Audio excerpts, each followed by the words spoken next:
Bro mastered the Bachelor of Yapping. Okay. Di niya alam paano mag-color combo. Like, one color lang. Ano ba sinasabi mo?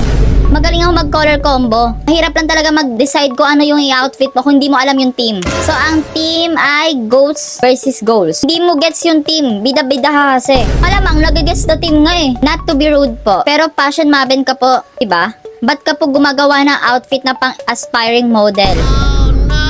First of all, pinaghirapan ko yung pagiging fashion maven ko, no? At saka hindi naman all the time na nanalo ako. At saka ano bang pake mo kung fashion maven ako? It's so unfair cause VIPs na player hindi na nanalo. And they're so effortless but they didn't win like yung sayo ay boring. Pero first place, guys, alam nyo, hindi lahat na naka-VIP magaling mag-design. Hindi porkit naka-VIP sila, magaling lang sila mag-costume. O, di ba ako na?